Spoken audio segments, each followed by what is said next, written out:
everybody, and welcome to another edition of Inside the Pigskin. Yes, we get ready. We're going to actually get ready for the NFL draft.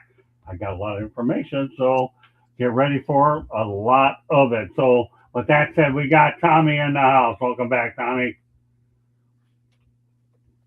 How's it And going? Tommy will be with Steve and I tomorrow of Alistair and the Motor City Mad Mouse Show. Got Candy in the house, our crack statistician and researcher. Good evening, gentlemen. And we got Jeremy Baldrick, who's earned another opportunity to be on this show permanently. And I'm glad he's back on. If there's anybody that knows football more than this guy and with his information, well, geez, you better know. I trained this guy a little bit, especially when it's the field work, right? I did a little bit. Come on, Baldrick. All right, yeah. Yeah, I'm glad you made it to the NFL draft because now he owes me one for the next 2 weeks because I know he's going to give me great draft coverage. And last but not least, I got my superstar running back, Mel Farr Jr. But that said, we got a busy agenda tonight, and we'll get right through it. If you want to make money as a wide receiver, I'll tell you where to go, people. Go to Ohio State University because when you go to Ohio State, you cash out. I'll give you some good reasons why you do. Jackson Smith, NJIGBA. I don't know how to spell it. I'll take it. Thank you. Okay, is earning $168.6 million. Garrett Wilson of the Jets, of course. Jackson plays for the Seahawks. Garrett Wilson plays for the Jets. How about another $130 million headed his way? Then you have Terry McLaurin for the Washington Commanders, $97 million. Yes, we all know about him in Detroit. Jameson Williams, $80 million. You got Marvin Harrison Jr., $35.4 million. Chris Olave, $19.3 million. And Emeka Egbuka. Okay, he plays for the Bucks, $18.2 million. Tommy, that's a good. I'll tell you what, if you're an Ohio State wide receiver, you're getting paid, man.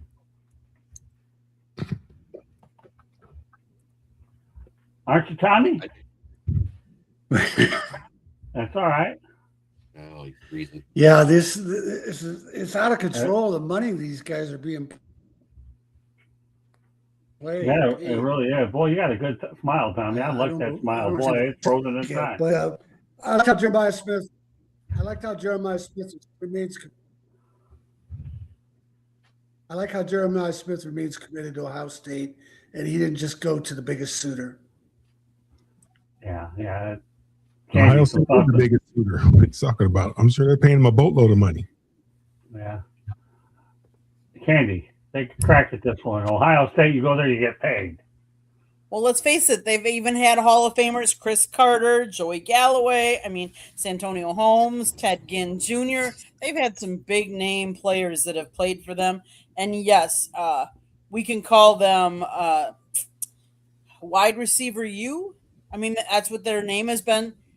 Different schools sometimes have different key players at certain, and they develop certain position players better than others. Some are known for their offensive line. Some are known for their quarterbacks. Some are known for their wide receivers. Ohio State's known for their wide receivers. Kudos to them. Yeah, Mel? Hello, Jason. Some are known, like USC, Convict U, but my buddy's not here. But you know how I am about these wide receivers getting all this money. It just doesn't make sense to me to pay someone that impacts the game as little as they do and are so dependent on the quarterback, dependent on another position, not only the quarterback, but the offensive line as well. And you're talking about somebody that's going to touch the ball 8 times a game, 6 to 8 times a game, and you want to pay these guys $35-40 million a year. It makes zero sense to me. I have no clue why owners feel that they need to pay. I understand, this is a league. It's like baseball. Chicks dig the long ball. Everybody wants to see these teams slinging the ball all around the lot. You need to be able to build your team from the inside out, front to back. You need to have good offensive line play, and you need to be able to run the football, and you need to be able to stop the run. So why they continue to pay? Every receiver is not worth that type of money. CeeDee Lamb to me is a good receiver, but he's not $35 million a year type of receiver. That's just my opinion. It doesn't matter. My opinion doesn't matter. Only opinion that matters in that case is Jerry Jones. or the kid that just got all the money out there in Seattle. He's a good receiver, but is he worth that type of money? To me, he's not. How are you building your team? You can't build your team and have the necessary depth at all positions when you're allocating that much money at one position on one guy, especially somebody that's only going to touch the ball 6 to 8 times a game. Okay, great stuff all the way around. Yeah, there's no question you're going to get paid a lot of money if you're Ohio State. I know Miami Hurricanes been known for developing quarterbacks for a lot of years, and every university. I know in Pittsburgh, I think Penn State's always been known for linebacker or you. There's a lot of different things that certainly go ahead. Go ahead, Candy. I know you're chopping it. Jeremy hasn't spoken on the topic yet. Oh, go ahead. Sorry, Jeremy. So out of all those numbers, the one I want to point out is the 4 years for $88 million for Jamison Williams is almost the lowest one out of all of them, because the average per year of the other guys are way more, which he's a wide receiver too. And the only reason Jamison Williams got that money is because 2 years before, that wide receiver 3 that did nothing for Jacksonville, Christian Kirk, got $25 million a year. So, right. That's what set the market and changed everything. Then Jamar Chase got $40 million, now CeeDee Lamb, and now Jackson Smith-Njigba. If you look at that contract, he's $20 million away from making as much as Amon-Ra St. Brown and Jamison Williams combined. Great stuff, Jeremy. Okay. All right, let's talk about Dabo Swinney. Obviously, Tommy, he's had a pretty good job for a while, but recently it's been talked about he could be on the hot seat, so the focus is on him. He went 7-6 after being preseason number 4. They were coming off a 10-4 season with a playoff appearance in 2024. This is all capped off with a loss to a fellow number 2, Penn State. Clemson only scored 10 points in that game.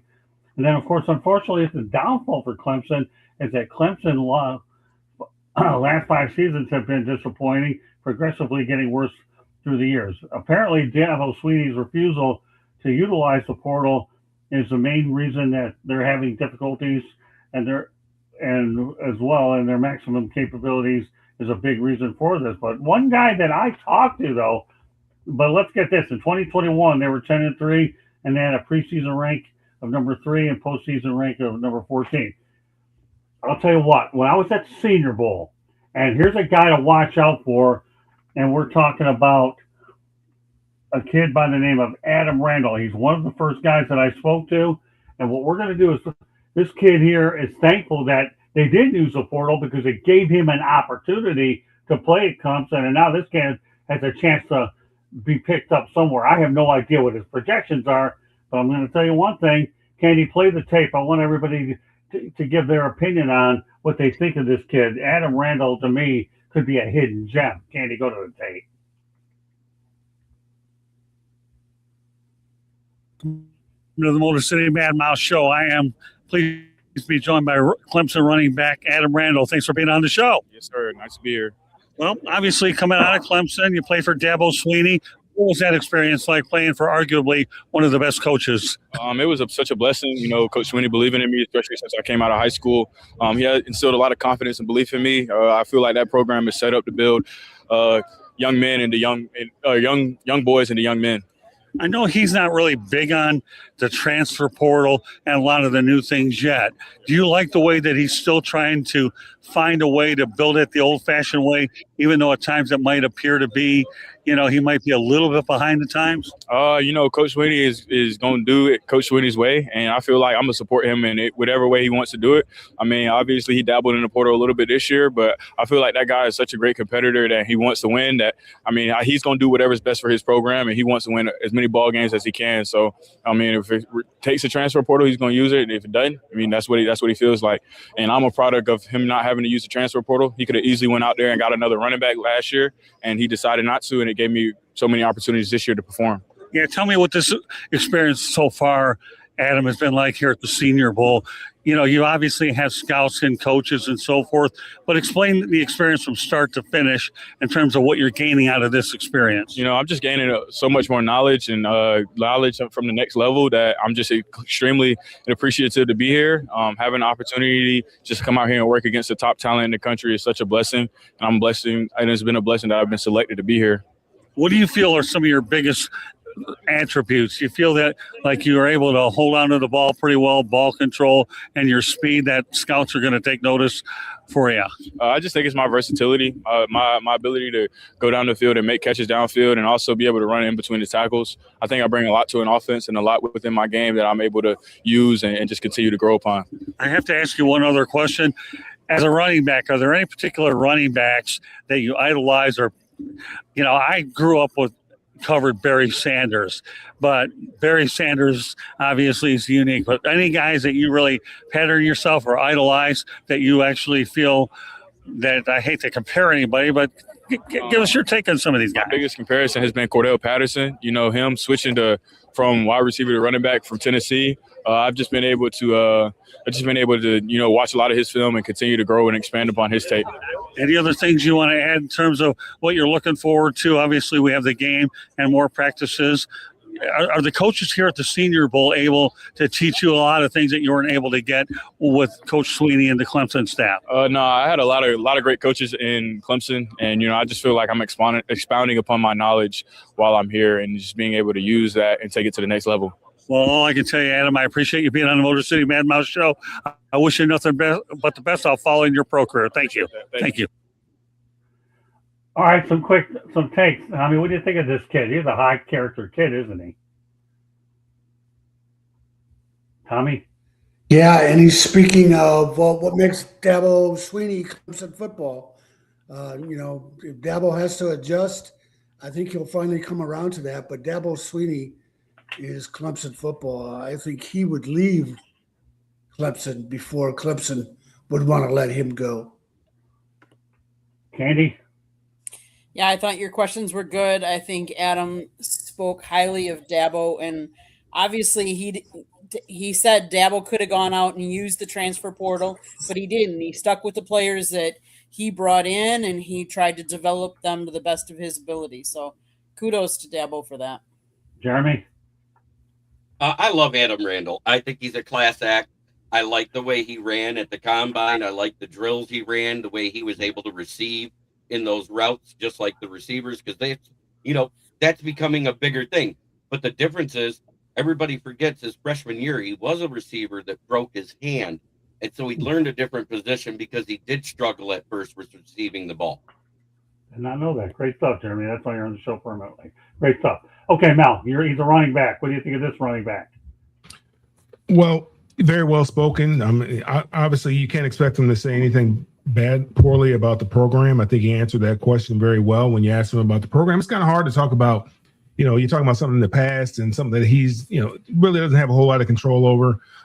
It's a tough question, and I think he answered it very, very well. I think he answered the question about, himself and who he patterns himself after or who he sees himself like. And I think, I haven't seen him play. He hasn't had a whole lot of production. His 4 years there at Clemson. He's a big back, decent speed, 4.5 speed, 6'3", 232 pounds. So, he's going to be, he's a guy that needs to get those tough yards. He's not a guy that necessarily going to, that can score from anywhere on the field. Is going to hit his head on the goalpost from anywhere on the field. But, if you want somebody that, if you have a ball control offense and you're trying to establish a physical running game, this is the type of guy that you want to put in there. He should be able to take be able to give a lot of punishment and take a lot of punishment. I got the perfect analogy for what he is. He's the age-old adage of a 3 years and a cloud of dust running back. Okay, fair. I'll give you that. Okay, well, I'll tell you what. The Gators have a quarterback in the waiting. Florida QB commit Will Griffin set a Tampa Bay area all-time passing record. Get this, of 10,677 yards. The 4-star commit played for Tampa Jesuit High School. Tommy, have you heard much about this kid, Will Griffin?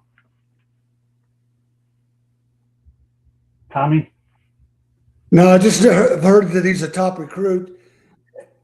And I think he's in a good spot if he's going to be playing for John Summerall because he has proven himself to be able to develop quarterbacks.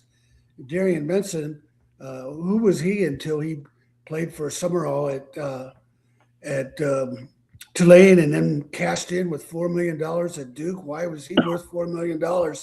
I don't know. But then he took the money and ran to Miami for even more money. So And then Tulane didn't miss a beat without Darian Mensah. They won and went to the college football playoffs without him with a new quarterback. So I think Will Griffin is in a good position to develop his skills under a good coach. Candy?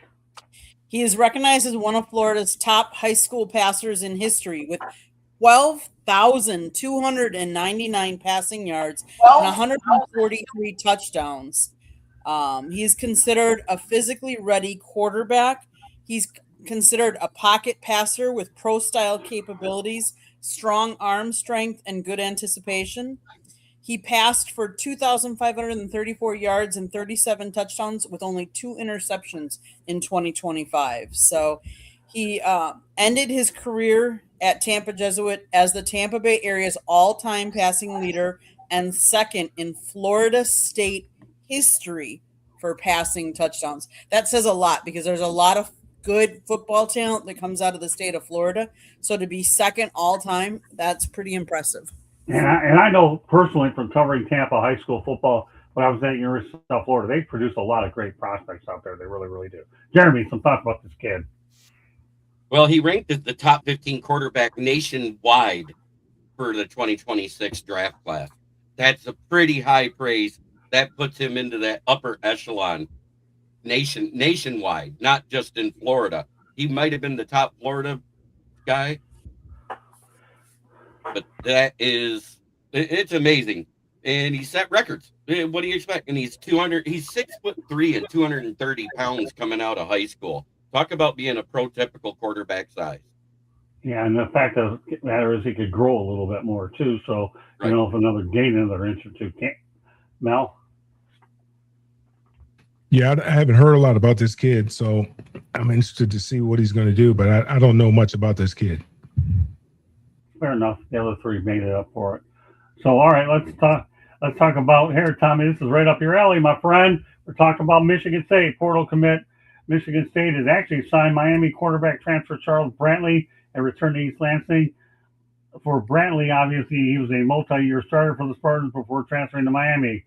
How big of a deal is this for the Spartans to get this kid back?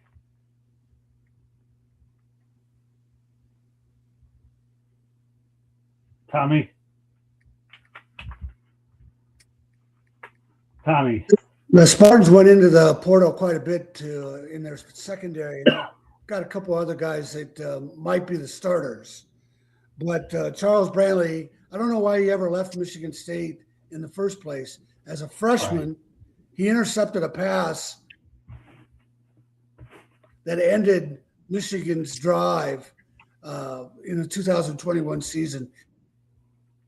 He made a spectacular leaping interception that ended Michigan himself, did Michigan State.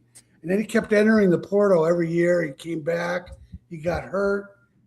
And then he goes in the portal Miami, and he doesn't play. And, one thing about staying at one school is you're going to develop your game. Internet issues. By going into the portal and going out. Okay. Candy? He talks about in week 8 of the 2021 season, he had 4 tackles and a game-winning interception in the win over Michigan.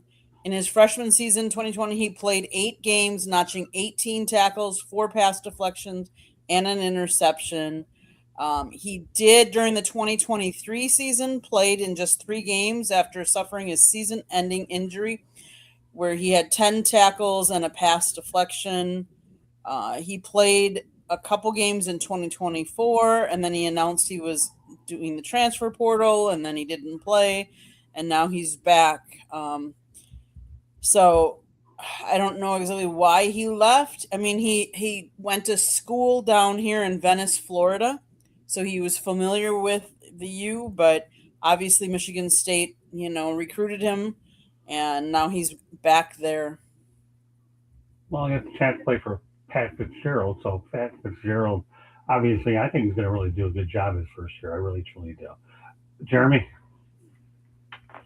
Well, it's good for Michigan State because they got a quality corner to come in and help solidify that secondary. I mean, yeah, they brought in some transfer portal guys, but they got somebody that's there that's already familiar with the program. And I think that's going to help them even more than the new guys coming in. And I'm not saying because he knows the coaches that are there now. I'm saying because he's familiar with East Lansing in the Spartan way. Mel? So wait, you get to leave your wife, marry somebody else, and come back to your first wife? Yep. Evidently. I didn't. Oh, okay. I didn't think they did that. That's college football. Yeah, I didn't think they did it. I'm not. I don't think you build your team through the portal. I think you kind of, in my opinion, I think you should try to fill holes through the portal, not build your team. A lot of these, Colorado every year they're totally overhauling their entire roster, trying to rebuild their team through the portal. I don't think that's the way that you go about doing it. I think you just try to fill some needs and get some depth with the portal. In Michigan State, obviously, Pat Fitzgerald's going to be there. This is his first year there. He's probably trying to get guys that are, that he feels more comfortable with. Guys that he feels are, have his type of personality. And, fortunately for him, I guess, for this kid here, that Pat did take the job and he's able to go back to his first wife and to where he started off. Because I don't think I've ever heard that before. I mean, once the door is closed, man, don't let it hit you where the good Lord split you. So I don't know. Welcome, Michael Edwards. You get to join this parade. I love this guy. Hey, just remember, Ballrick's on here permanently. Of course, he's on next week, and then he'll be doing his own thing while we're on overseas. Well, I go out there and wear out my voice doing travel videos. All right, Michael, so glad you can join us on here. Having him, Michael, in the chat room is also. Go ahead, Jeremy. What do you want to add to this? Let's not forget about the 380 students that ended up without a school because they didn't get picked up in the transfer portal and there was no place for them to go back to. 380. It was 380 at least. That there was a total of 1,780 was it that they said at the transfer portal this year, and 300 at least 380 of them was reported with no school. Okay, well, that's good stuff. All right, let's go to another NFL note. Unfortunately, the NFL lost a very important coach yesterday, and I had the chance to work with Coach Dave McGinnis when he was with the Arizona Cardinals back in 2001. Dave McGinnis lost a courageous battle with pancreatic cancer at the age of 74. Again, I worked with him at the Arizona Cardinals, and they were playing at Sun Devil Stadium long before they had the new place. You won't find a nicer person, and I swear, than, to me, Dave McGinnis. His record was, I think, like 17-40 with the Cardinals, but they were starting to turn the corner his final year. He inherited a mess, and he began to turn the corner a little bit. So, Jeremy, I don't know what you know about Dave McGinnis, but to me, he's a sweetheart of a guy. I actually met Mean Joe Green when Mean Joe Green was actually on Coach McGinnis' staff as well. So, Jeremy, what are your thoughts about Dave McGinnis? This one breaks my heart. Yeah, it's sad, and I hope everybody recovers because it's just, April 13th, 2026, his passing, it was a huge blow. What can you say about the guy? There's nothing bad to say about him. He was a good head coach. Prayers up to his family. Yeah, I mean, I've never met enough. I had the opportunity to cover them for 3 games. The Cardinals were nice. At that time, I was just a guy from, a guy that the Cardinals were nice enough, okay, and they were just unbelievable. Candy, you monitoring the chat? It's pretty good stuff here. Let's make sure we get all these comments up. Okay, Michael Edwards, kind of you, Scott. All right, thanks, Mel. Appreciate you keeping your eyes in there as well. Hello, Jack. No, I was talking about somebody putting some other stuff in there. Yeah. Okay. I took care of it. All right, we have a police in there. Okay, well, anyways, Mel, some thoughts about Dave McGinnis. Obviously, they loved him in Tennessee, and they loved him. And Michael Bidwell had some pretty nice comments. I don't have them in front of me. Maybe you can dig them up, Candy, about what he said on behalf of the Cardinals. Go ahead, Candy. You can go last. Tommy, some thoughts about Dave McGinnis. Tommy? Tommy? Oh, yeah, I don't know a lot about him, but he had a chance to be the Bears head coach. But I guess there was a miscommunication on the announcement, and it was before he had talked with the owner in Arizona, and he decided not to take the job. So I mean that speaks to a lot to his character, because you have a chance to be the head coach of the Bears. That's quite a story. But I don't know a lot about him. But when you hear pancreatic cancer, that's a death sentence. I don't know if it gets diagnosed more now than it used to get diagnosed, but when you hear about people getting it, John Lewis, the great U.S. congressman from Georgia, he had it, and nobody seems to win that battle. No, in fact, Phil Garner actually lost it too the other day, as I recall correctly, the former scrap iron loss that we talked about on the baseball show. Candy, you have a statement from Michael Bidwell on this? Yeah, there you go. That's right. We were deeply saddened to learn of Dave McGinnis passing and extend our heartfelt condolences to all who knew and loved him, Cardinals owner Michael Bidwell said in a statement. As Dave often said, he was a ball coach through and through, and no one ever filled that role with more passion, enthusiasm, and charisma. Coach Mack truly loved the game and everything and everyone associated with it, especially his players. He was one of a kind and will be greatly missed. Well, there you go. Rest in peace, Coach Dave McGinnis. And I appreciate the time you spent with me. You were very gracious in your time, and I appreciate the Arizona Cardinals when I was living in the Phoenix area back from the end of 99 to 2000. So, all right, well, everybody's heard by now about the North Dakota State Bison moving over to FBS, but I'll tell you one guy who has to deal with them yet again is this, okay? And his name is Jason Eck. So let's talk. So I'm going to give you this particular story. I think it's pretty cool, actually. Do you like NDSU's famous Fargo Dome? New Mexico's head coach Jason Eck shared his thoughts on North Dakota's Fargo Dome.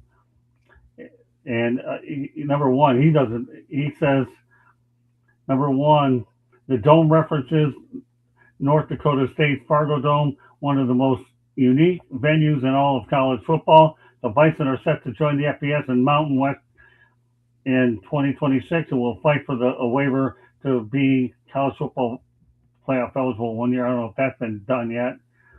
But X says that he thought he was done playing in that dome when asked about NDSU joining the Mountain West. X spent 3 seasons as a head coach at Idaho before taking the job at New Mexico and faced NDSU many times. So, yeah, he said he's tired of that dome for sure. And he says that he shared his praises for the NDSU program and its impact for the conference, but made sure to allude to his previous matchups as coach against the Bison. X spent 3 seasons as coach at Idaho, as I mentioned, taking the job at New Mexico and faced them many times. But that dome is what he calls it, okay? That dome, and I've told you the history. So, Jeremy, what are your thoughts about Jason Eck going back to a place he doesn't particularly like and he's been on the wrong end of some losses? Oh, gosh. Good coach. And yes, he is used to playing against North Dakota State because he also was a head coach at South Dakota State. So he's faced them many times, because they're in the same conference. So, he says it's a unique place, but he probably does hate it there, even though he had a winning record. But he says there are no complacency this year for the New Mexico State team. I saw that earlier. He did his press release this morning. Mel, I don't know if the Fargo Dome's on your bucket list, but I'd like to probably go there one of these days just to see the place. It's a small place, but I'll tell you one thing, I give NDSU the credit for making the leap. What are your thoughts about what Jason Eck has to say about it? Um, yeah, I've heard of the Fargo Dome. I think I watched the game one time in the Fargo Dome. It's been quite some time ago. I can't remember about it, but obviously, leaving Idaho, going to New Mexico, going to what do they call them, FBS school now, and North Dakota State's moving up there as well. Thought maybe he got away from him, but I guess joke's on him. He's going to continue to go back there, and hopefully he'll be able to erase some of the bad memories that he might have had there, as far as losses that he had when he was over at South Dakota State. And but we shall see. Tommy. Yeah, Jason Eck is a great coach. New Mexico is a tough place to win at any time. Not many coaches have won consistently there. One is Rocky Long. And he went there his first year and had a great season. Let's see, I think they were 9-4, made a bowl game, but maybe most impressive, they played Michigan tough in the season opener at Michigan. Ended up losing by a couple touchdowns, but it was a good game. And they were competing with them. So he's pretty optimistic about what he can do in New Mexico.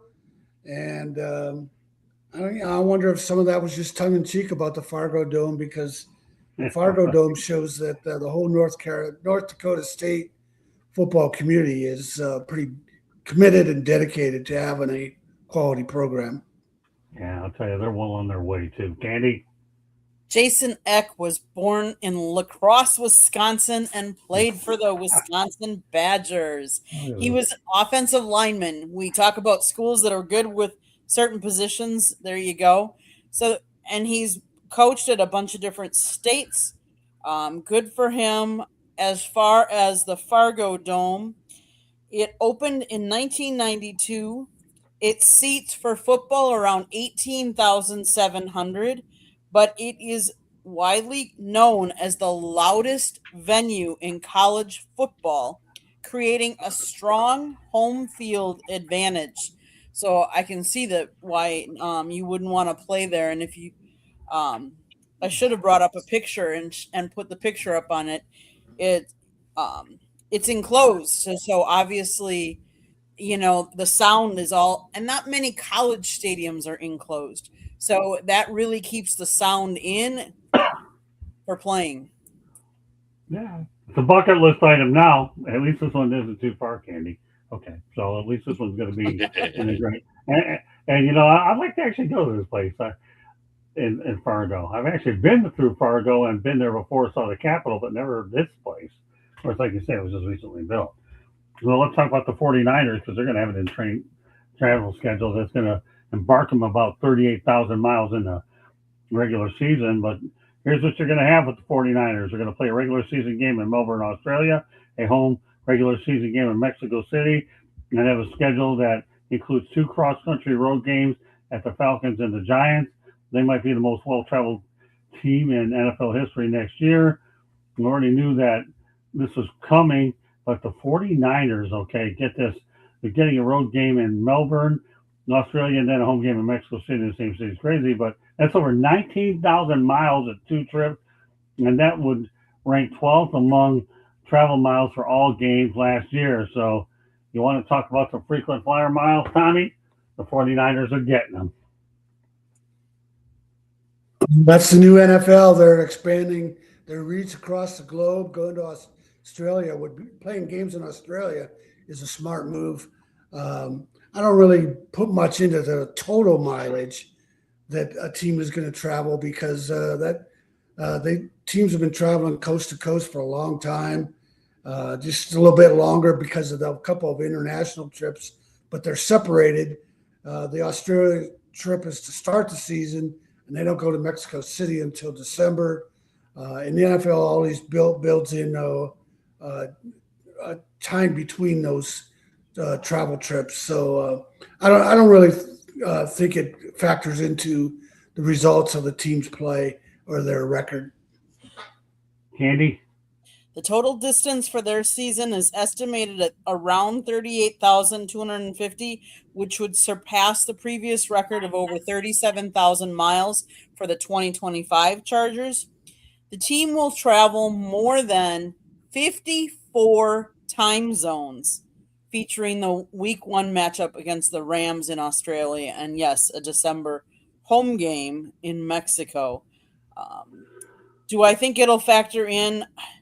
I think it'll factor in somewhat. Obviously, they travel in nice planes and all that and stuff like that. But I think it makes it, with as many games as there is, it's already a long season, and to add the traveling on adds just a little bit more. Yeah, I'll have more. I'll have more on that story about them going to Australia at a later date. I just wanted to touch on the amount of miles that they're traveling this year, and right now that's what we've got there, that many miles. So obviously, Colorado will get this, will not employ a special teams coordinator this season. Jeremy, what are your thoughts about not? Scott, you didn't ask Mel and Jeremy about the last topic. Oh, I'm sorry. Okay, well, you'll know what the next one is anyway. Mel, what are your thoughts about that Franklin Flyers? I'm sorry. Thanks for correcting me. Well, good for them. They deserve it. I can't think of it happening to a better outfit. Okay. Hey, Brad, glad to have you in here. Maybe if you ever want to come on baseball, we'll keep an open mind to that for sure. No problem. I'm glad that you're in the chat room. So, all right. But thanks a lot for popping in the chat room. Baseball, there's always an opportunity for you, and that's on Monday night at around 8 o'clock p.m. Eastern time. Okay, go ahead, Jeremy. Sorry. Thanks, Candy, for going out there. And I think that's why they made the game in Australia, because it's such a long distance to travel for one game, even though they're on the West Coast. I think that's why they made it a Wednesday night game, to give the team more rest. It'll be less jet lag the next week. And that makes a lot of sense. That extra day of rest after travel will make a huge difference for preparing for the next Sunday's game. Okay. By the way, Brad, you're very welcome. Okay, now let's go on to the Colorado will not employ a special teams coordinator this season. That's absurd. Jeremy, your thoughts? No special teams coordinator? I don't get that one. I don't get it either. A special games coordinator, I think, means a lot more in college football, where you can still do surprise onside kicks and everything else, unlike the NFL. And it's going to make it a lot more difficult for the head coach there to be able to do anything.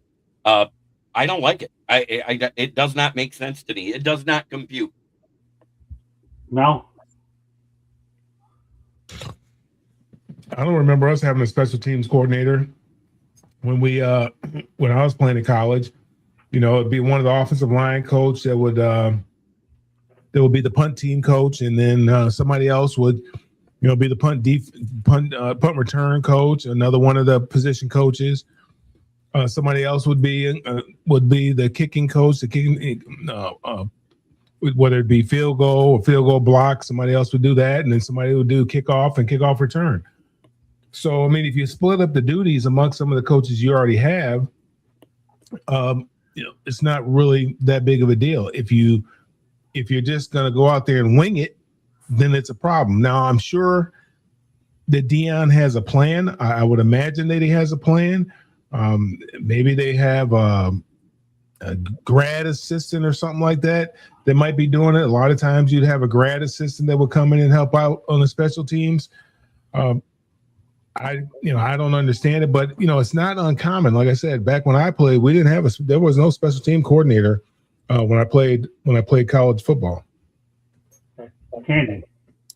So the responsibility for different aspects of special teams will be distributed among position coaches. Following a 3-9 2025 season, the staff is being completely restructured, and Sanders is opting for a shared accountability approach rather than a single coordinator. This is not unprecedented for the program, as they did not have a dedicated, officially listed special teams coach in 2024 either. Obviously, the decision follows a 2025 season where the team had multiple kicks and punts blocked, exposing issues in protection. So, it's something that we don't necessarily hear of in today's game. But hey, Dion's ultimately responsible for this team. It's his decision whether what coaches he wants to put on that team and what titles he wants to give them. So ultimately, it's up to him. Hi, Eddie. Glad to have you in the chat room. Tommy, your thoughts about no special teams coordinator in Colorado? Yeah, it sounds awful strange when you first hear it that they're not going to have a special teams coach, but maybe that's because we're accustomed to what we always hear in the NFL about special teams coach. But after I saw that, and then I read a little more about it, in addition to what Candy said that they didn't have one in 2024 when they had their winning season. It's and what Mel said, it's not that unusual at a lot of other schools. They do have, from reading about it, it sounds like tight ends coach Josh Niblett is going to be the basic one in charge of it, and then Dion wants his other position coaches to feed players onto the special teams that are best suited. But it kind of sounds like this Josh Niblett guy is working the role of the passing game coordinator, maybe not without the title though. Excuse me. All right, so let's talk about Cole Payton. Here's another kid here, obviously who figures to have his name called in the draft.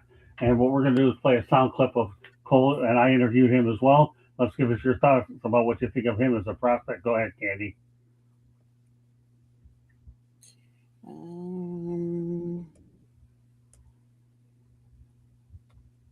Everybody, welcome to the Motor City Mad Mouse Show. I'm pleased to be joined by Cole Payton of North Dakota State. Glad to have you on the show. Yeah, thanks for having me. I noticed you're a left-handed quarterback, and I know some of the good ones out there, Ken Staber and Boomer Esiason. Tell me what it's like to be able to play the position the wrong way, the right way? It's the right way. It's the right way for sure. To some people it might look goofy, but it's all the same. If you can play, you can play, and I'm here for a reason. But it's been a blast. So, don't you find it interesting that when you go out there and other coaches, it's harder for them to figure you out because you play 80% different than everybody else? I suppose, yeah. But there's been successful QBs that are left-handed, like Michael Vick and Steve Young and all these people. So tell me a little bit about North Dakota State. You didn't make it to the finals last year, but talk about the tradition of the program, and are they ready to go to FBS at some point? Yeah, I'm sure they'll move up at some point, but it's a special place. So grateful to be a Bison, so proud to be a Bison, and they're going to continue to have success. What do you bring to an NFL team?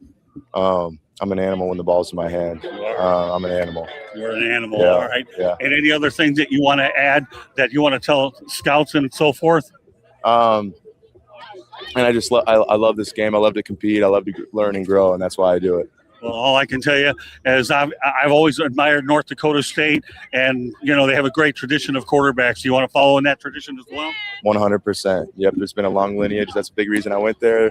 A guy sitting here is Coach Hedberg, Randy Hedberg. He's a big reason I'm here. And so, the best place in America is NDSU. And you had a couple championships as well, right? Yep, a couple championships early in my career, and it's just a blessing for sure. And one thing that came to my mind, you were approached by Power 4 schools, right? But you elected to stay? Correct.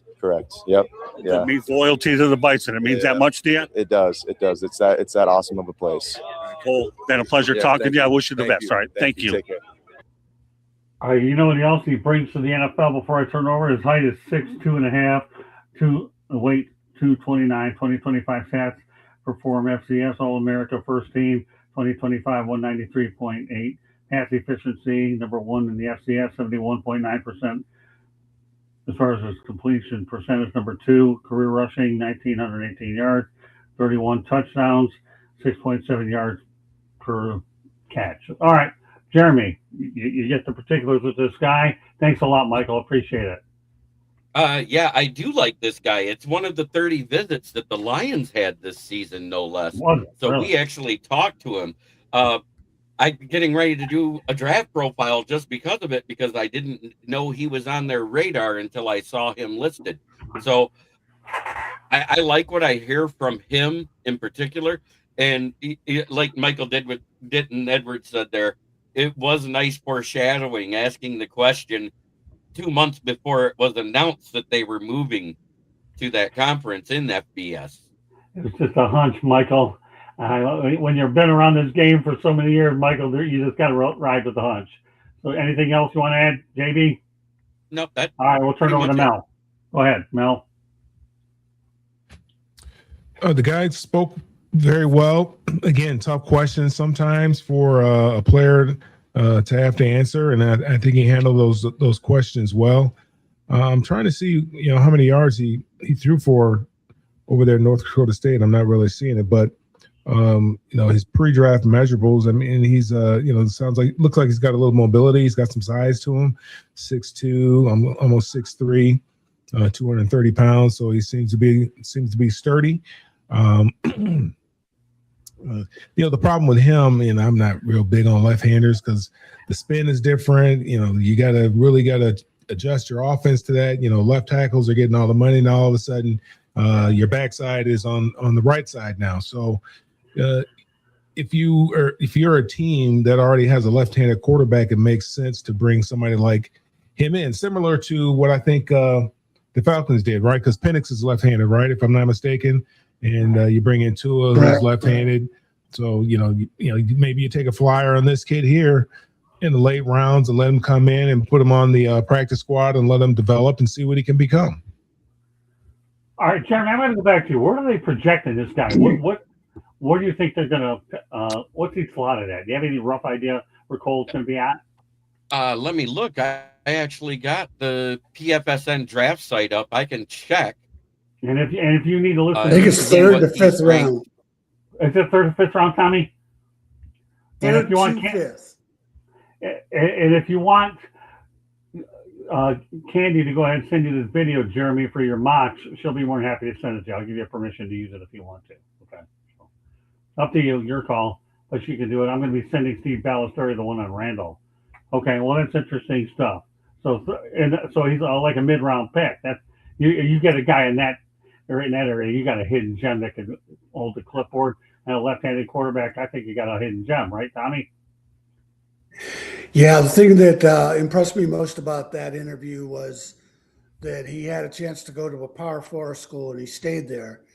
He didn't just stay committed to show loyalty to stay at the school. He probably turned down money that he would have made that he's not going to make at North Dakota State. But I think I'm just guessing, but I'm thinking that he realized he had another year to develop with the same coaches, the same teammates, on the same trajectory, rather than going to some place where you're completely new, you got new teammates, and maybe you're not going to play that much, which is what I just said about Charles Brantley. He lost a year of development. So he seems to be a guy who's very committed to developing his game and taking the best path forward in front of him and not just jumping for the money. Candy? So in this record-setting season in 2025, he led the Bison to 12-1 record, including an 8-0 mark in the Missouri Valley Football Conference. He actually he set NDSU single-season records for pass efficiency, 193.8, yards per pass attempt, 12.1, total offensive yards per game, 268.9, and per play, 9.71. His 719 completion percentage ranked second in the FCS and was third in school single-season history. He completed 161 of 224 passes for 2,719 yards and 16 touchdowns with 4 interceptions, averaged 5.7 yards per carry, and was NDSU's second leading rusher with 136 attempts for 777 yards and 13 touchdowns. He had 3 of the top 6 single-game offensive performances in NDSU history. Says a lot. Okay, you know what? We got one more sound. I'm sorry, Jeremy. Anybody else want to add anything? Yeah, when I looked him up, he is the 7th ranked QB prospect according to ESPN's big board. He is ranked as the 155th prospect, which would actually put him right about the 6th round or 5th round And funny enough, the Lions have the 157th pick. Up is Tim Tebow. Well, I actually looked at his measurables for comparison of comps.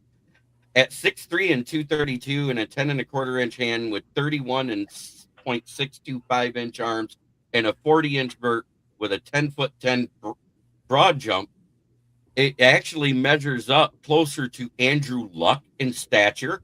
It also Desmond Ridder and Clayton Tune in recent history. Interesting. All right, we have one more soundbite. One more soundbite we want to play for you, Ruben Bay Jr. Candy, which one you want to play? This kid, I thought of Miami, one of the top-ranked prospects out there. I don't want to hear anything about what you hear about what they brought up 2 years after the fact. That I had a chance to spend time with this kid. He's a high-character kid. Go ahead, Candy. Okay, let me share. Ruben Bain is right here. Share.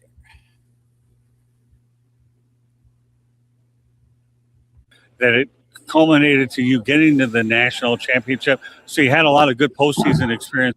Let's talk about that. And then the second part of my question is, had a lot of your teammates here showing off in front of the scouts. So, it's a pretty good year for the program overall, not only for what you did in the postseason and how far you ended up getting to get there, but then they dealt with the pro day. This year was amazing. That's a show of amazing. It was a new group of guys coming in. We all bought in to Coach Cristobal, but not only Coach Cristobal, to each other. There's some guys that we literally ate, slept, and bred together. We was in here sleeping throughout the IPF. We was in each other's houses talking, eating, sleeping together, making sure we could spend as much time as we can with one another. And I feel like you've seen that bond and that kind of connection on the field. Just giving our all to each other because we knew we wanted to let each other down. And we all was able to be fortunate enough to come out here and do the same thing one last time in front of all these scouts, in front of all these people doing our dream, in front of our family members, in front of our friends. And just fortunate enough to be out here bonding with one another for one last time. One of the scouts said we was in the room. It's probably be the last time we'll be in the room, one room together with everybody. And we all just took it in. We ain't take it for granted. We had the opportunity, we believed in, we bought in. What are you going to take away from Coach Mario Cristobal that you'll be able to take away, not only from what he's taught you in football, but in life?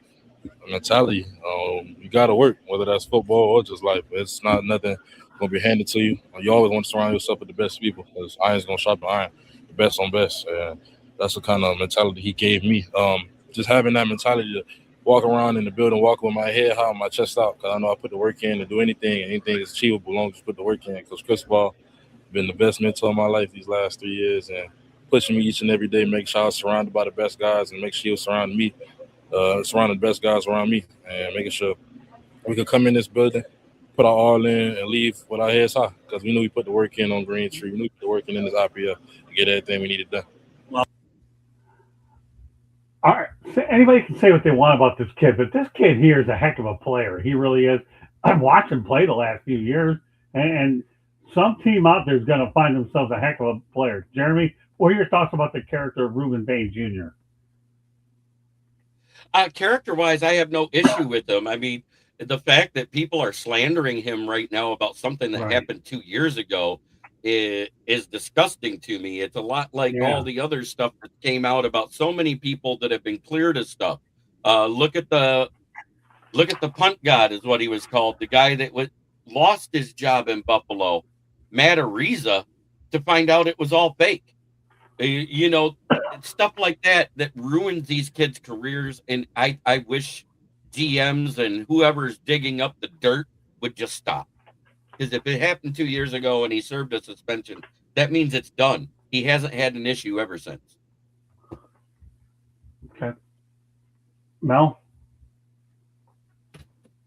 Well, it's interesting the timing of all these things all the time. You know, always around a draft, something pops up. I don't know, every year, something, whether it's a guy with the gas mask smoking weed, Dak Prescott getting in trouble. I mean, it's always something that pops up. Now, look, somebody lost their life, and that's a tragedy. It's something that happened 2 years ago. But the fact that we're hearing this, we're just now hearing this. Well, it's something. This is 2026, and we're just now hearing this. to me, it's very suspicious. People do these kind of things, so people fall in the draft, and next thing you know, you get a person who's was supposed to be a top 5 or a top 10 pick, and all of a sudden, maybe they drop a few slots right into your lap. So it's very curious as to why all of a sudden this information just surfaced. What is it? 10 days from the draft. Yeah, it's a joke. Candy. Yeah, it really upsets me that all of this is coming out now. I mean, the family of the person that lost their life knew it was an accident, wishes him nothing but the best in his career. Let it be. Why bring it up now? I get it. It's suspect.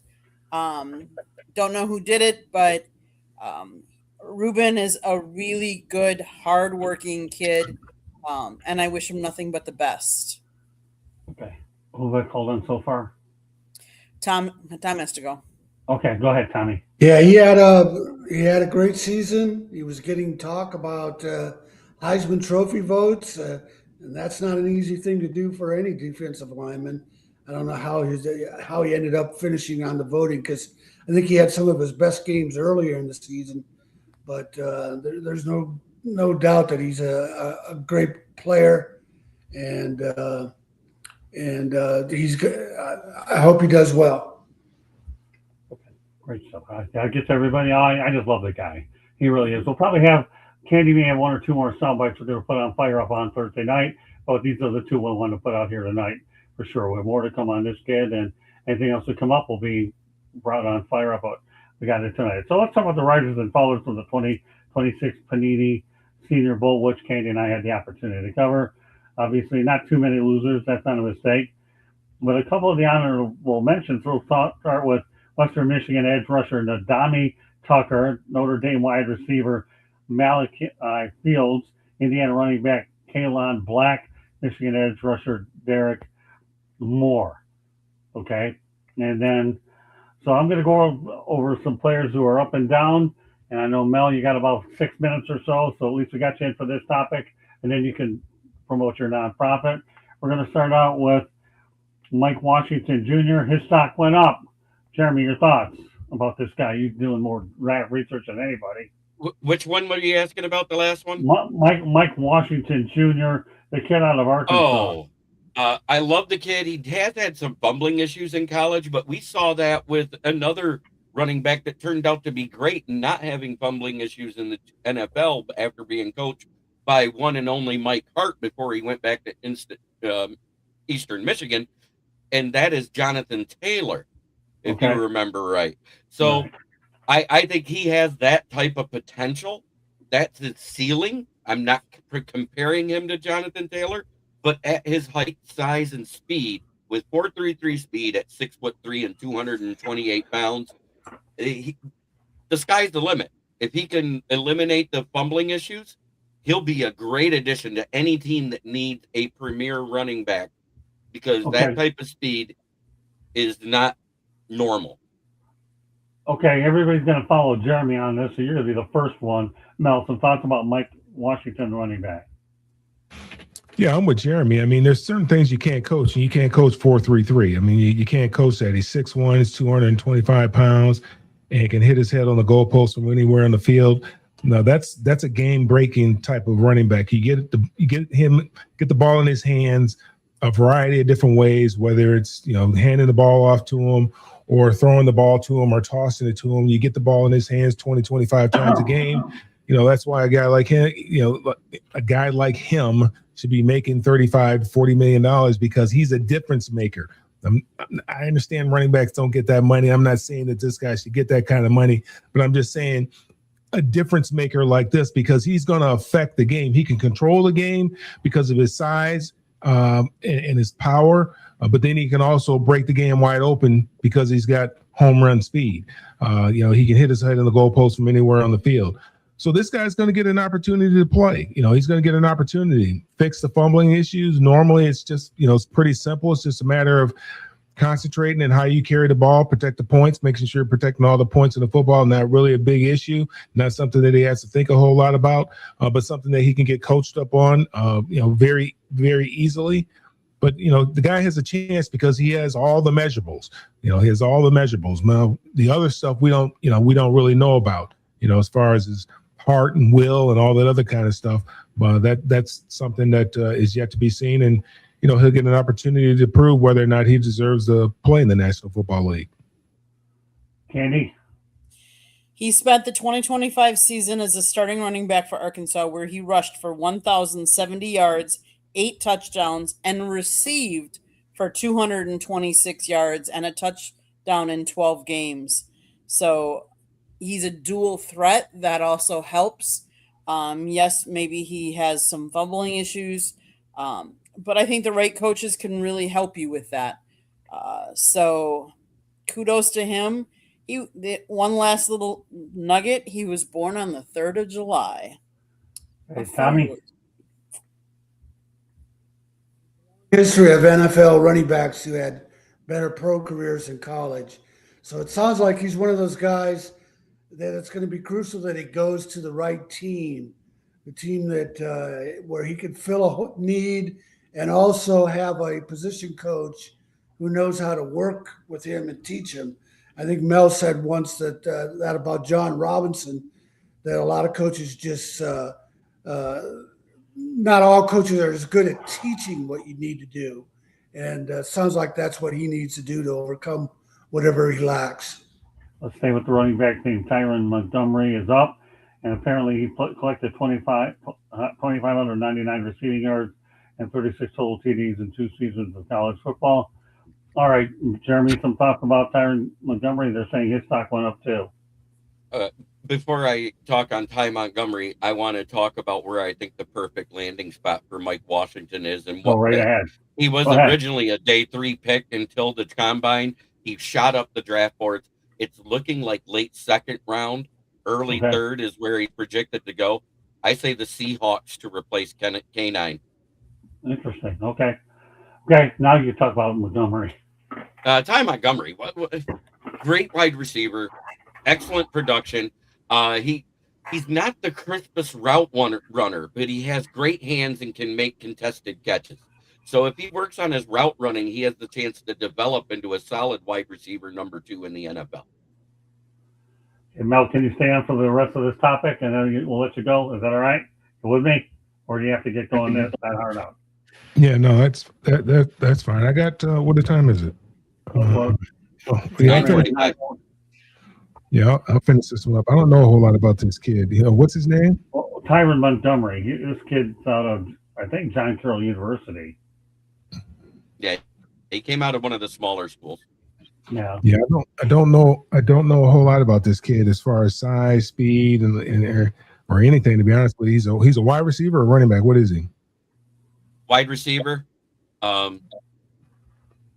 He's 6'1", he's 5'11", 204. Because according to his combine measurements, he's 5'11" and 4'8", 204 pounds. He has almost 9-inch hands, 32-inch arm length, and a 77-inch wingspan. He ran a 4.5 40. He has a 10'8" broad jump, which equals to explosiveness. But he was a little slow on the shuttle at 4.38. There's quarterbacks that ran it faster. Yeah, what was it? What was his production like in college? Well, he just announced the stats. I guess you didn't hear it. What was it? 2,599 yards and how many touchdowns? 2,599 receiving yards, 36 total TDs. 1,500 yards. Yeah. Yeah. Yeah. Don't know a whole lot about the guy, but I wish him the best of luck. Small schools, sometimes these are this is where the hidden gems come out from these places. Anybody else want to add? Pardon me? Yeah, sometimes it can happen. Anybody else want to add to it? He's a late blooming Division III standout with intriguing. Well, I was just going to say, if he's from. Go ahead, Tom.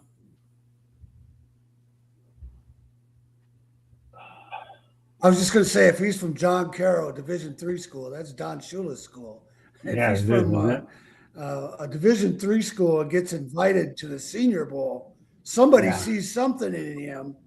And I guess also the thing about him is he was one of these guys that thought he was a basketball player until he realized he might have a better future in football. And he was smart enough to take advantage of it at a Division III school where he'd get plenty of playing time. So he's an intriguing prospect. Well, let's move on. Max Anchor is up. Obviously, he's the Arizona State tackle. This kid stands at 6'6", 330 pounds. Okay, Jeremy, let's go rapid fire on these guys. I know Mel has to get out, but we don't have that many more to go. What was the last one? Max Ahinacor, right tackle out of Arizona. Yeah, he's up anyways, whatever you call him. Yep. Out of Arizona State University. He was one of the standouts at the Senior Bowl. He was one of the ones that was standing up everybody. He put Michigan's Derek Moore on his behind a couple times. So I love this kid. I think he's a great addition to any team that needs a tackle. He has the ability to play both tackle ends. He's not one of these tackles that are projected to be a guard, because he has long enough arms and good enough footwork to handle the athleticism needed at the tackle position. Mel, need these guys to block for you. Yeah, I mean, Jeremy seems to have it. He seems to have it nailed. Again, I haven't followed much of these guys in the pre-draft, and certainly didn't watch much of the Senior Bowl, so I don't have a whole lot to add to what Jeremy just said. Okay, no problem. We'll just keep moving along. Candy? Yeah, I mean, I'll second whatever. I mean, he's listed as 321. He appeared in that. Okay, so he made his first collegiate start in week 3 of 2023. That season, the anchor appeared in 6 games with 5 starts. He became a full-time starter in 2024, making all 14 starts. And in 2025, he was named second team All Big 12. Okay. Just for reference, if anybody needs it, I just posted it in the chat. I actually wrote a draft profile on Max Ahinacor. Just at the Senior Bowl, he weighed in at 330. At the Combine, he weighed in at 321. So he dropped 9 pounds. Okay, good stuff. I'll tell you, that case, CBS Sports Network, that's pretty good. I don't feel like we're on CBS. Great brain stuff. Okay, let's keep it going. All right, everybody talked about this guy. Well, a lot of people are familiar with this guy. It looks like his stock went down. Although I had a chance to talk to him, Diego Pavia is down. He measured in at 5'9". Jeremy, take it from there. We don't have to have a long commentary. We'll go through the rest of them, but let's talk about Diego Pavia. Basically, he has the stature of Kyler Murray or Bryce Young. He has the attitude mentally as Johnny Manziel when it comes to football. But I really didn't see the ability on the field. I like what he said in the interview you did. I think he might be a late day 3 pick to an undrafted free agent, unfortunately, just because of his stature alone and the lack of stats with Vandy. Okay, fair enough. Go ahead, Mel. I think they measured him at 5'10", and they got him at a 4.840, 4.84 in the 40. Small and slow is not good in the NFL. That's not a good combination in the NFL. So I see this guy as he'll probably get an opportunity as an undrafted free agent somewhere. I don't really see him getting drafted, but he's probably looking at the UFL for a number of years to get a little bit more experience, show people that he can play at another level higher than college, and maybe he'll get an opportunity and bounce around on people's practice squads or being a third team quarterback. Candy. A couple of his strengths: dual threat option who creates for his offense on land and by air. Big hands allow him to pump, reset, and work to alternate options. Some of his weaknesses: production and consistency dipped against quality SEC defenses, inconsistent patience and decision-making against split safety looks, lower half legs behind, and I'll leave it at that. Yeah, leave it behind, but put Edwards' comments up there. I love those comments. I can't help but laugh. The last I love what one he said about me. Yeah, get that one up there. That was good. I need the one where there's a lot of juice to this one. That's it. You get since you love it, you get to read it. Pavia will probably get matter a of fact- shot based on his reputation, but wow, I just don't see him ever being a chosen starting QB in the NFL. Great call, UFL might give him a chance. Lingerie League. Monterey League too. I'll leave it at that. All right, that's a good one. Everybody have a chance to talk about them. A few more to go. Caleb, according to the Senior Bowl stock watch, Caleb Banks and Lee Hunter, their values went up. Banks needed a week after an injury-plagued season. His power showed up in a big way, and his overall performance could work him back up into the first round. Hunter's overwhelming power at the defensive tackle also flashed as he continues to prove he's amongst some of the best defensive linemen in the class. Jeremy, take it from there. Well, originally both of these guys were considered day 3 picks, and I don't know if Caleb Banks goes as early as everyone wants because of the injury history. Because the one thing that has reigned true in NFL history is if you're injured in college, you will be injured in pros. I see him possibly going day 2 versus day 1. Lee Hunter, he's the one that shot up draft boards the most. He originally was one of those guys that were borderline going to end up being a undrafted free agent. He shot up to be a late day 2, early day 3 pick now. And I think he's one of the better defensive tackles overall for production and what he did at the combine in this draft. Okay, Mel. Yeah, don't know much about either one of these guys. I'll just I'll take Jeremy's word for it. I see the one guy started out. One guy's from Southfield, Michigan, went to Southfield High. And started out his career, I think, at Arizona State University. Then switched over to Louisville, and I think he finished up at Florida. He's got some great measurables. Big guy, eat up a lot of blockers. The kind of guy that you want to have in the middle of your line. So, he'll get a look without question because he's a big man. Edwards, you're not going anywhere, so don't even go there. We'll leave it at that. He ain't banning you from anywhere. You're the life. No, he's saying there's so many quips about shooting up, he could say.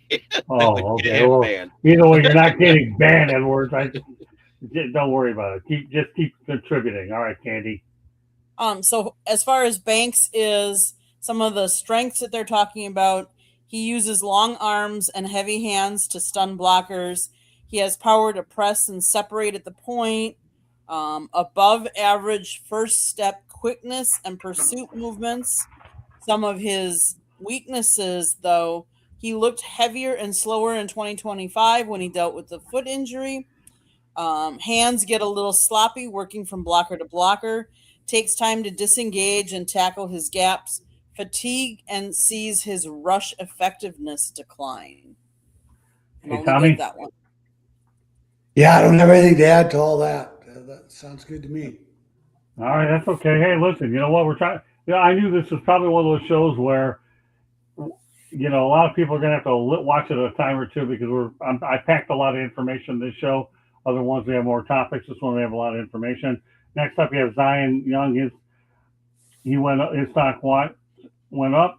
The edge rusher from Missouri possesses a ton of power and was able to put on a display in Mobile. All right, we'll go ahead and let Jeremy take it over from there. Productive guy, looking at late first round to mid second at the most. I like the kid. Great size, prototypical size. He's not as quick as you'd like, and he's also not his broad jump wasn't as powerful as everybody wanted it to be. So that's what's keeping him from making that break into like the top 20 picks. I think he's going to get picked somewhere between 21 and 45. That's just me. I just think that's where he's going to end up falling. It could be that late first round. Somebody that needs an edge that just lost a couple, like Boye Mafe at Seattle at 32. Another team that's looking for an edge late in the draft is the Chicago Bears. They need somebody for opposite Montez Sweat, just like we need somebody for opposite Aiden Hutchinson. So, and I think there's plenty in that first and second round that would fit the needs of any team. Yeah, Mike, that's what we tried to do is make it a primary. Glad that you're contributing a lot. Okay, go ahead, Mel. Only 3 more players to go after this, and then Mel will be done for the night. Yeah, I mean, again, I don't follow much of the pre-draft stuff, so Jeremy, that's in his wheelhouse. So whatever he says goes. No, fine. I'm totally okay with that. Go ahead, Candy. Young is a fiery alpha who brings immense energy to the field and locker room. He majors in block destruction using base power and aggression to play through opponents. He extends and locks out as an edge setter and sheds when needed, but his pursuit, speed, and range are average. He has the power to bull rush or drive through edges, but lacks instincts and variety in his rush approach. His NFL pressure production will lag behind without better go-to moves and counters. His physical tools and rugged demeanor give him a chance to be an instant run-stopping upgrade with average rush. Hey, Tommy. Tommy. Yeah, Jeremy said it all already. Good job, Jeremy. You're making a lot of people won't lose their voice because of you. You got to have a guy like Ballard. Like Jeremy. I'll tell you, covers the draft. Time after you'd have something to say about the guy. He started out at Michigan State. You didn't know anything about this guy? You asking me? No, I'm asking Tom. Not really. He knows exactly what I said. He knows exactly what I said. He does not have the elite push off. He does not have an elite burst step. He is a good bull rusher. He's a great run stopper, and he may cause pressure against a weaker offensive tackle. The problem is he's not facing a lot of weaker offensive tackles in the NFL. I mean, they got him going in the first or second round. His comp is Zadarius Smith. That guy there was a handful. Yeah, he was a real handful early in his career, and he still was a handful late until Cam Scadaboo truck sticked him into retirement. Okay, three more players get to. Nicholas Singleton went down due to a broken foot. You can't. That's why lots of guys don't like to play in these games because of injuries. Jeremy, we don't have to spend a lot of time on it, but unfortunately, who is it? Nicholas Singleton. Unfortunately, Nicholas Singleton. Huh? The running back, right? Yeah, Nicholas out of Penn State. Penn State. Yeah. He's the Batman to the guy that was the main guy there. I think he's fine. He'll be a nice complementary piece. He's more of the thunder than the lightning. He's not the quickest guy. Wasn't it Jadarian Price was his running mate, I believe? Kind of like Batman and Robin there, or Thunder and Lightning, whatever you want to call it. But he was the slower, more powerful back. He was the one that would get the good short yardage and would be good on the goal line. I see him as a late day 2, early day 3 pick. I don't see the elite production that we wanted to see out of him. They wanted him to run in the 4.3, 4.4s, and he ran around a 4.5, which isn't horrible, but it wasn't what they expected out of him because he looks faster with the ball in his hand on the field. And if they pay attention to game film, I think somebody could get a steal in the 4th round. Okay. Mel? Yeah, I mean, I'm with Jeremy on that. I mean, somebody's probably going to get a steal. The guy was hurt, so it means you broke a bone on his foot. You're rehabbing, you're trying to recover, and then you're trying to post a time before the draft so that you can try to improve your draft stock. I know exactly what that's like. So he really didn't have the opportunity, like everybody else, to really prepare for the combine and to really prepare to run the 40. He's really just trying to get himself healthy so he can get out there. So he can get out there and just put a time out there. So he's got a time out there. It's probably going to cost him some money, but he'll get an opportunity. You don't make up money. There's no such thing as making up money, but he'll get an opportunity probably, to make somebody's ball club and make himself a good little living and have himself a nice career. Candy? Singleton is a linear runner who plays like his break lines have been cut, affecting his ability to gather and elude tacklers to cut on demand. He has the speed to make defenses pay, but displayed a lack of vision and instincts to put himself in position to do so.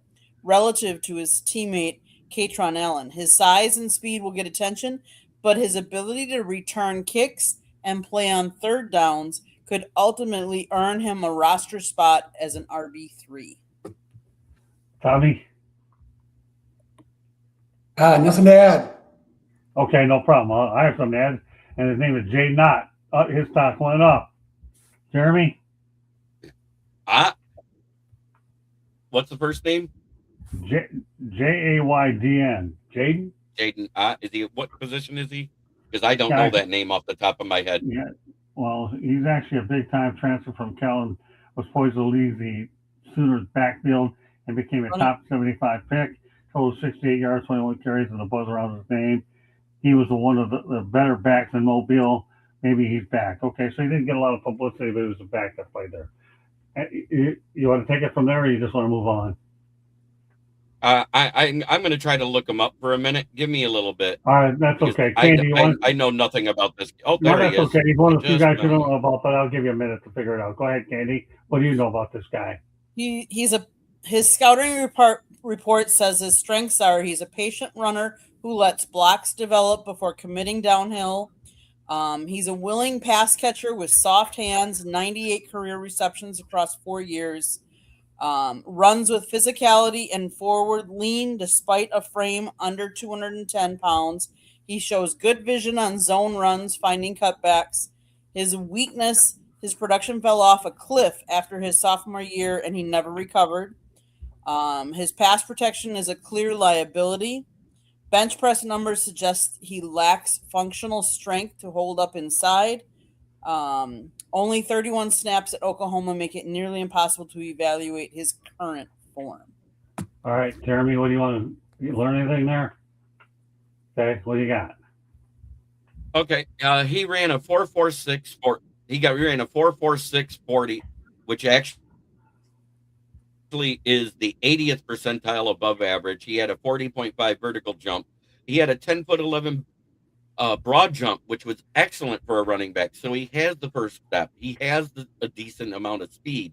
But at 5'11" and at his pro day, he weighed in at 201 pounds with less than a 9-inch hand and a 30-inch wingspan, which is way below normal.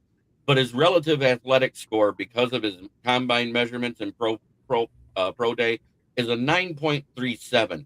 He has the potential to develop into something, but I really don't see a lot out of this kid at 5'11" and 201 pounds. Heck, I'm 5'11" and I'm 20 pounds heavier than him on accident. All right, Tommy, Mel, anything you guys want to add to it? Yeah, not a whole lot of production in college. Like they said, since his sophomore year, started out at Cal, went to Oklahoma, didn't see much time at Oklahoma. Smallish guy, fast, probably would be a good third down back if he's good in the pass protection game. If he's not good in the pass protection game, he won't find himself on a roster. Okay, last player we're going to talk about. The last player we're going to talk about. Go ahead. With only 16 reps, the chances of blocking a linebacker is about the same as me making an NFL roster. Our last one before Mel bolts is Garrett Nussmeier. His stock went up. I had a chance to talk to him. This kid here could be a heck of a quarterback in the league. Jeremy, some thoughts about Garrett Nussmeier. Everything I saw was good. All right. Garrett. Nussmeier. Oh, Nussmeier from LSU. He had the second longest pass at the Senior Bowl.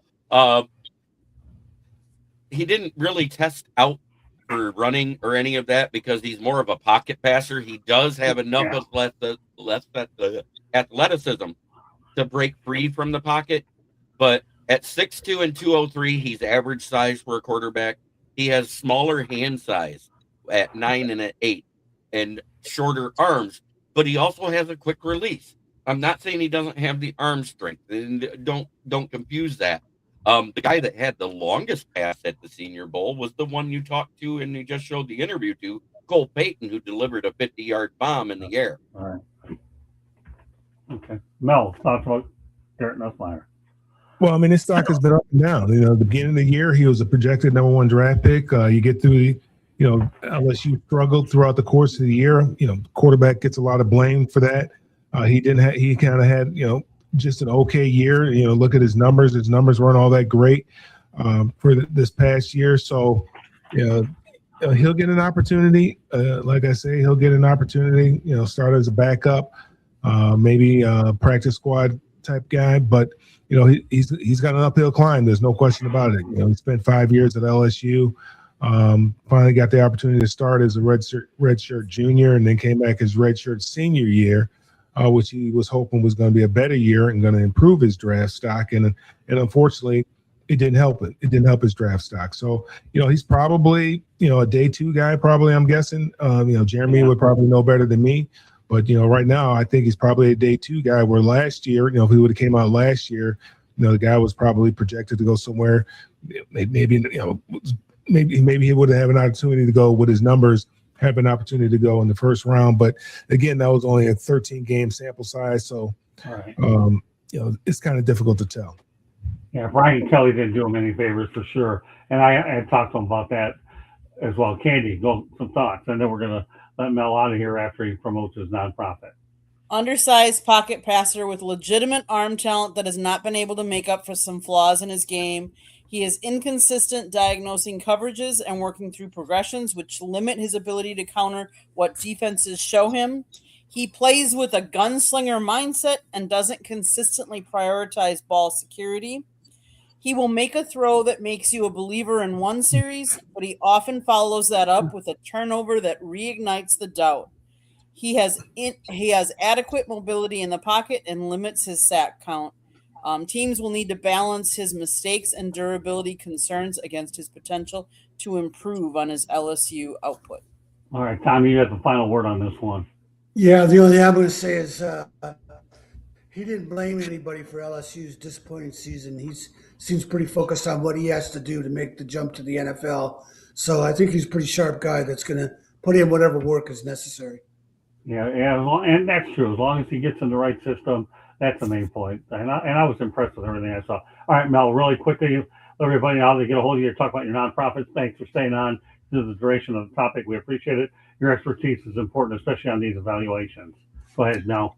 Well, hey, I appreciate being here. Hey, everybody can follow me. Well, you can't follow me on Twitter anymore, or X, because for whatever reason they banned me on there. I don't know why, but everywhere else you can find me at Mel Farr Jr.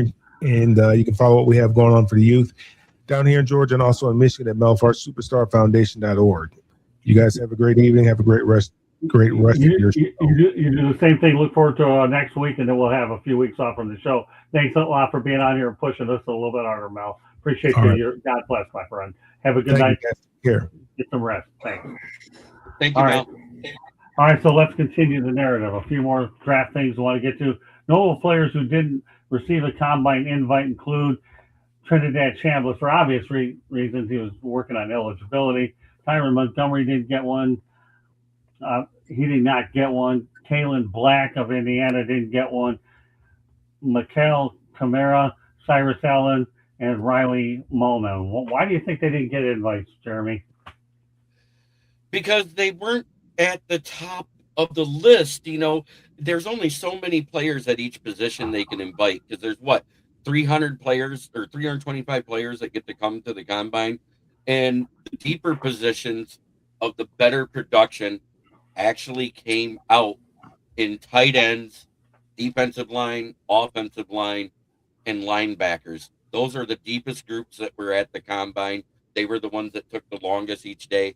I think the third longest was wide receivers, but let's face it, there was only 7 quarterbacks that actually went to the combine. There was only, I think, a little more than 10 running backs that got invited. And there's a lot of guys I wish they would have invited. Chip Trayanum out of Toledo that had a heck of a year after transferring in there from Ohio State when he was previously recruited his freshman year at Arizona. So, there's all sorts of guys that I wish that would have been there that didn't get invited. And I feel bad for the guys, but that's why they have pro days. Exactly. Tommy, any thoughts about this? Yeah, they got their chance at a pro day. They all had some kind of flaw if they didn't get invited. So it doesn't mean they're not going to make the NFL. There's still guys that'll come out of that pool. Yeah, I love going to pro days. I think they're great. I've been to the last few of them for sure. Candy, any quick thoughts on that? There's only so many invites that can go out. So there's how many positions they can only, give so many invites. Your pro days is the way that you can really shine. Scouts still go to pro day. And if you didn't say it, leave it all on the field during the season, pro day is the next best thing. Okay, well, let's go back to Colorado. Visit that again. No invite for Colorado to the scouting combine.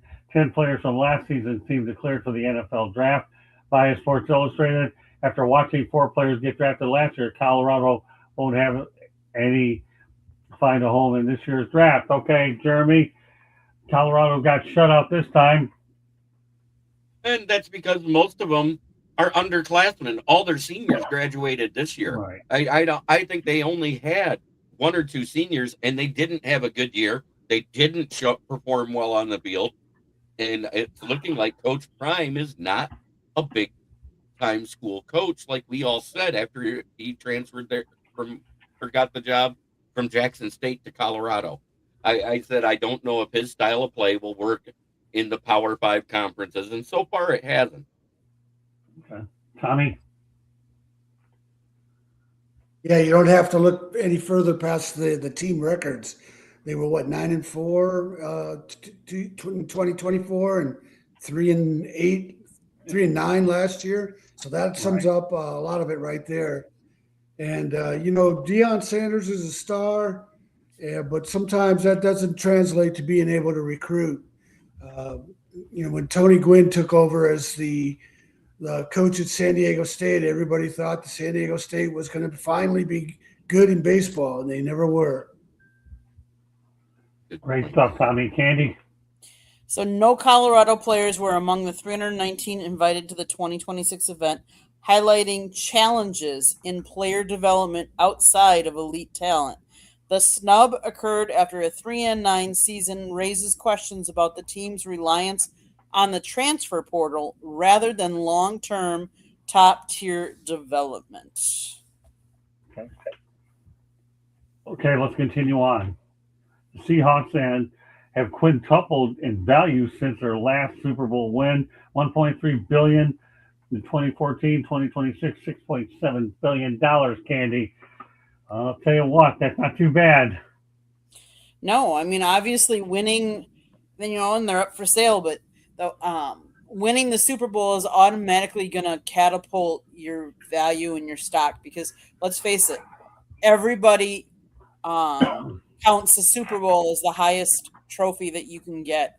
And how many quarterbacks have we said, if you don't win how many Super Bowls, do you belong in the Hall of Fame? Like, that's how we measure people these days. Whether that's right or wrong, that's one of the standards that we hold teams accountable to. And so when somebody wins, obviously your draft stock rate rises. Okay, Jeremy? I agree with Candy there. Championships mean everything. That you win the Heisman, you win the national championship, you're going to be the number 1 pick overall. We've seen it how many times now? Joe Burrow, Trevor Lawrence, Bryce Young, over and over again.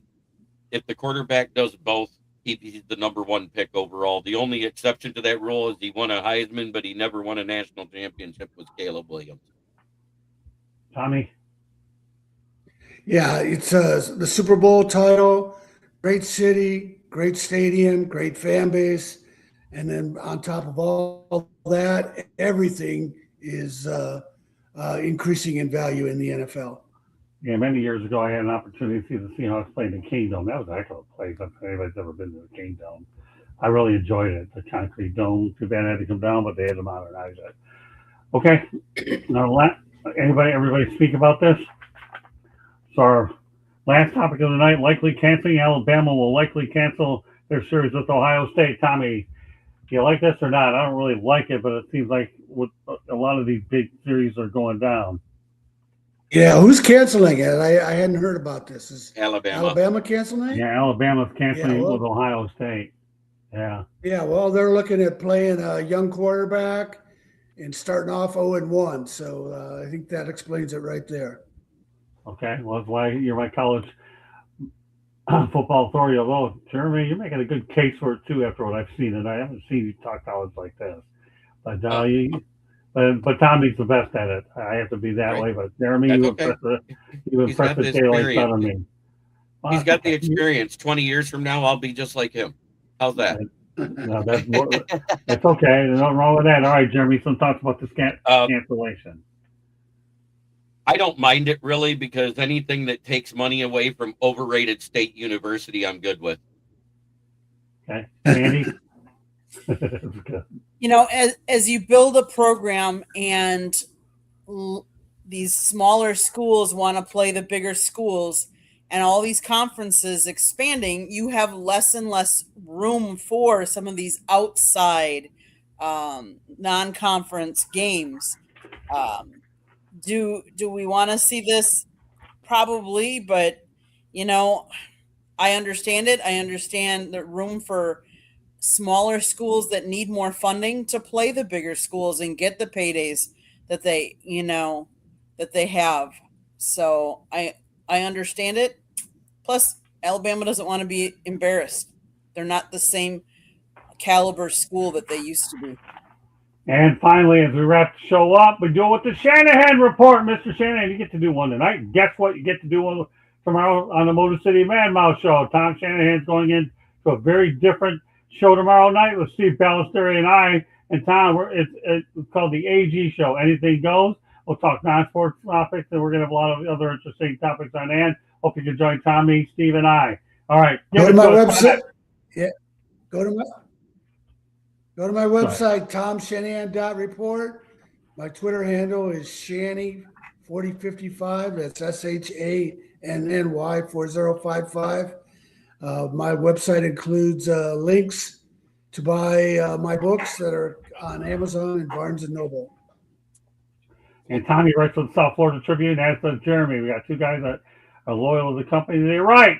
So if you see them on a drop down, please look at their stuff. Great stuff. Get it up on Twitter as often as we can. But these guys are company people in every sense of the word. With that said, Jeremy, let everybody know to get a hold of you. Obviously, you and Candy co-host Fire Up. And now, obviously, you're back on Inside the Pigskin for good. Well, yeah. So you can find me right here on the South Florida Tribune YouTube channel, where I'm going to be live every Tuesday and every Thursday, where I'm the co-host on Thursdays, because that's what Scott calls the country club, because we're a little more laid back and have fun.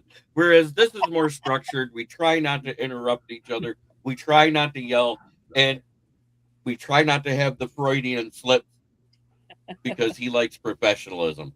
So, but you can also find me on the website under the contributors rating, under the Motor City Tribune heading, where you see my articles about the Lions. I've been dabbling in other teams and other sports, writing little things here and there, but mostly Detroit football. And right now I have 22 draft profiles up there this year. With only 9 picks, I think I got enough up there, because I didn't just cover the top. I covered the whole thing.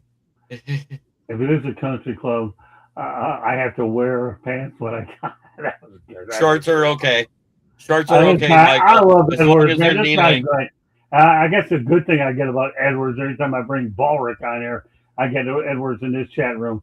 Tommy, this Edwards is unbelievable stuff. All right, Candy, take us the rest of the way. Okay, the South Florida Tribune Publishing Company published a book, Lessons from the Microphone, Tuning into the Enduring Wisdom of Visionary Leaders.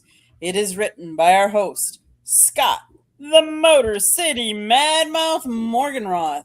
Talks about his 40-plus years in the media business and how media has changed over that time. Imagine that. Something's changed over 40 years. No. Go get your copy today so you can read how it has changed. He talks about some really good interviews. He has some really good pictures in there. Get your copy today. It's available on Amazon, Barnes & Noble, Kindle, Google, and Apple Books. The audiobook is also out there if you're one that likes to listen to audiobooks. The link is on our website, www.southfloridatribune.com, where there's a plethora of great content, so go check it out. If you like to listen to podcasts, you can find us wherever you get your podcasts. If you want to you want to advertise or sponsor the show, you can always email us at southfloridatribune@gmail.com. Last but not least, if you see the red subscribe button in the lower right-hand corner, that means you have not yet subscribed to our channel. What are you waiting for? Click it like a sheriff with all your friends and family. And if you subscribe to, there's 2 YouTube channels that this is being streamed to. If you subscribe to one, please go over to the other and subscribe to that one as well, because we both are supporting each other, and we would appreciate you supporting everybody here in the room. You forgot a spot on where to find Scott's book on the SouthFloridaTribune.com. There you go. See, this guy got it down. Hey, Tommy, I trained him out as well as I could. He You hasn't done did. too bad. You did. One Hey, last see, thing. If you subscribe to any of the YouTube channels, make sure you turn on the notifications so you're notified when we go live, so you can come in. We love the interaction from the chat room. Michael, thank you. Michael Edwards, thank you so much. I think Eddie Prater was in there too. We appreciate that. We love going back and forth and talking with you guys when you're talking relevant to the topics that we have on here. So thank you so much for that. But wait, there's more. Hey, Tommy, did you get your books up there to promote them or what? Yes, he did. Yeah, Tom Shanahan report. Put them up there again. I don't care. We Go got to Tom Shanahan report, and there's links to all my books that you can buy. Attaboy. We'll get you as many plugs as we can, since we're not running close to a 2-hour mark. I had all these topics in here. One of the toughest shows I've had to produce, because there's so much data because of the draft. I promise you, next week it does get easier than this. I promise. So we got a lot accomplished, so we did it within the time frame as well. So great stuff in the chat room. Great job on Mel as well for extending himself. Jeremy, obviously, I don't have you on lot, but we get used to having you on. So give us your line that you're so famous for. The only thing I forgot to mention is the fact that I have my own YouTube channel, which we're going live into. The KCB Sports Network. That's my channel now. I did that because KCB was the original call sign of actually WDFN, the fan on AM radio. And also, it's a throwback to the Dan Campbell speech when he hired in for the Lions with kneecap biting. So it stays along the same thing. But now that I'm talking Tigers, and I'm pretty soon starting my Pistons talk, seeing how we won 60 games this year, and we're in the playoffs, unlike the Dead Wings. Tell me how you really feel. Yeah. So follow me there. Follow my writings. Follow the South Florida Tribune. Catch all our shows. We have a lot of stuff going on. Some of it we run at the same time, and it's pick your poison at that time, because both shows may be different, but they're both very good. And try every day to be a better person than you were the day before, because that's the only way to make the world a better place. It starts right here. Well, I'll tell you, we appreciate Tommy being a trooper, Mel being a trooper, you being back on here, period, on Tuesday. Candy, your usual great self. Me, I just out there and make sure we produce the best we can. So Tommy and I will be back tomorrow around 7:50 Eastern time.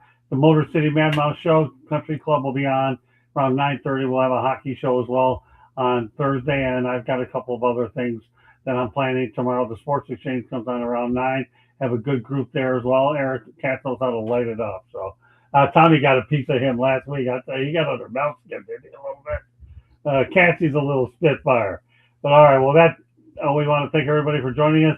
So on behalf of Tom Shanahan, Candy Eveling, Jeremy Ballrick, and Mel Farr Jr., I want to thank you for joining us on our Get Ready for the NFL Draft, and we'll make it a lot easier for everybody next week. God bless everybody, and have a great week, and please keep watching our shows.